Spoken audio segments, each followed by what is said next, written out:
Hi, I'm Harry from the Georgia State University Center for Instructional Innovation, and I'm going to walk you through the steps of conducting a group instructional feedback technique as a way to improve teaching and to also improve student evaluations of teaching.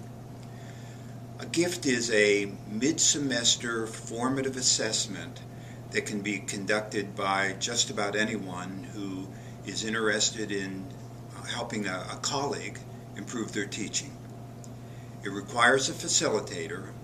That's something that we do through the center, but even more importantly, there's a benefit of having someone within one's department do it, hence the little demonstration that we're going to walk through today.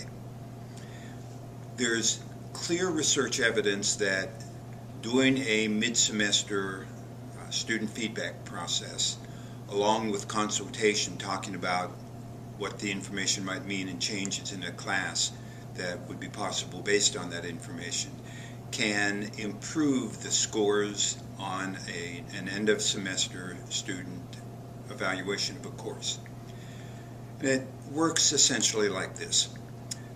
A facilitator, someone who is known to the instructor but is going to conduct it in a very confidential manner so that nothing and no names of who says what in the classroom would be known by the instructor, is invited to come to a classroom typically the last 25 to 30 minutes.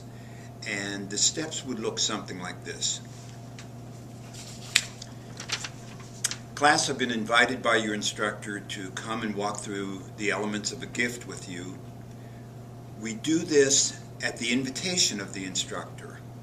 No one else will receive the information that you share with me today except the instructor.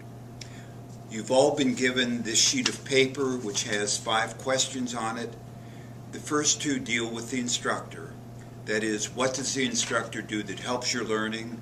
What modifications, changes, improvements might be made to help you learn even more in the course? And then, because learning is a partnership, the flip side of the paper asks what you do to help your own learning and what modifications and changes might you make to get even more out of the course. There's a final question, and that question is, what's been the hardest thing to learn in the course? And as an instructor, I can tell you that what we sometimes think is most difficult and what ends up being most difficult to you may be 2 different things. So we like to gather that kind of information.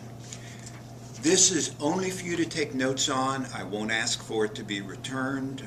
You can throw it away when you're done or stick it in a book, but we don't need to see it, and you won't want to leave it where your instructor would find it. Just take it and throw it away.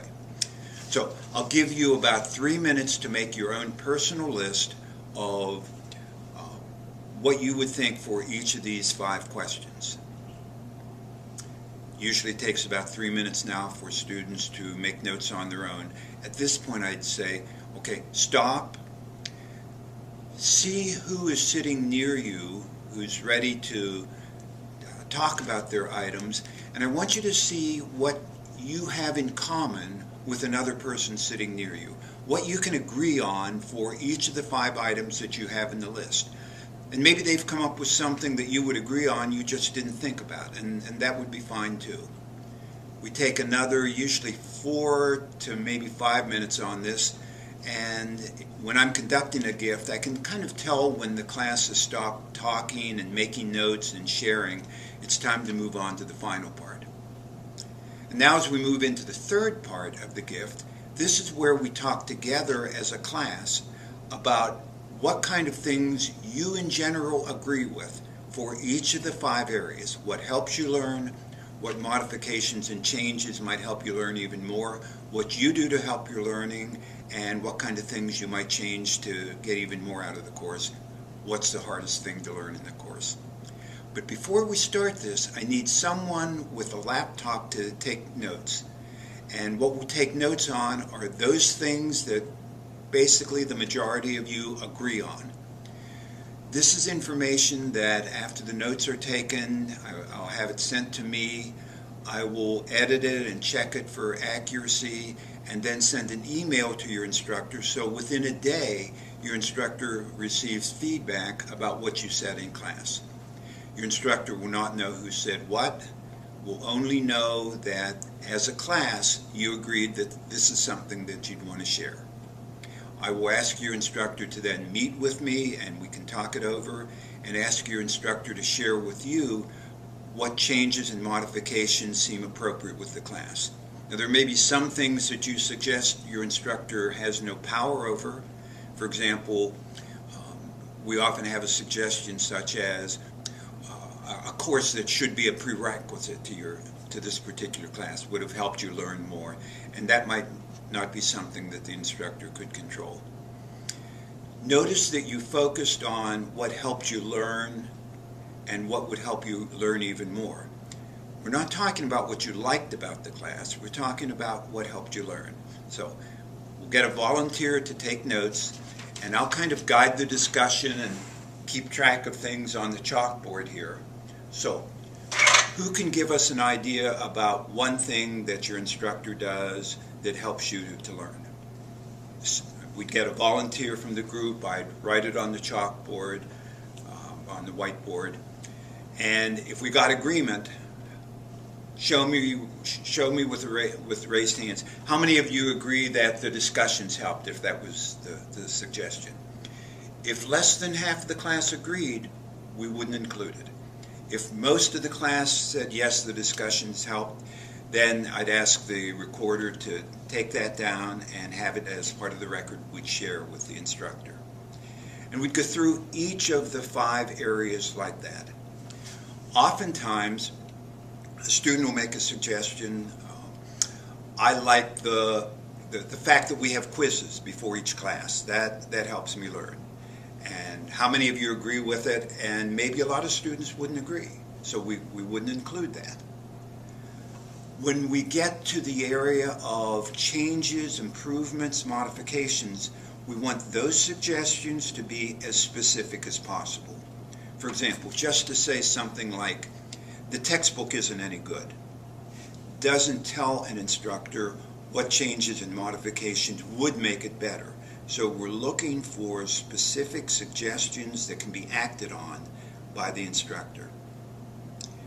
This final part where we discuss with the class what should be shared with the instructor usually takes the longest time and is the part of the process where the facilitator is the most important. It's helping students craft the words that say what they can agree on. It's making sure that those are terms that are clear and specific and be acted on. Usually when we get to the final couple questions about what they do to help their own learning and what modifications can be made there aren't quite as many unique ideas, so at that point we'll probably record everything that's said. Normally 3 to 5 or 6 items under each category gives us enough information to work with. Whenever we've run dry on suggestions for the various categories, and as we're getting close to the end of class, the end of the class period, we start to wrap it up at that point. And students are reminded, this is confidential, don't share what you wrote down, that's just your information, and I will talk with your instructor about the suggestions you're making and invite your instructor to share again with you. Thank you. You've worked very hard. I appreciate it. The instructors who ask us to do this are typically instructors who are especially concerned about you doing well in the class, and you should know that. That's the basic outline of what doing a GIFT would look like. It's not an absolute protocol that you must follow. We, for example, at Georgia State have added and put our own twist on some of the items that we started asking about 2 years ago. What's most difficult in the course? Because that's something else we think that an instructor would benefit from knowing. But as you work within your department, there may be things that are specific to your discipline for example, in mathematics that you might ask that would be different than what someone in philosophy would ask. So you certainly can tweak it a bit to make it most appropriate. The key idea is that the students have a voice. The instructor gets some feedback about mid-semester. Usually the best time is after there have been some assessments, so students have gotten some grades back. And at that point they can talk and share what they have to share. Hope you found this helpful.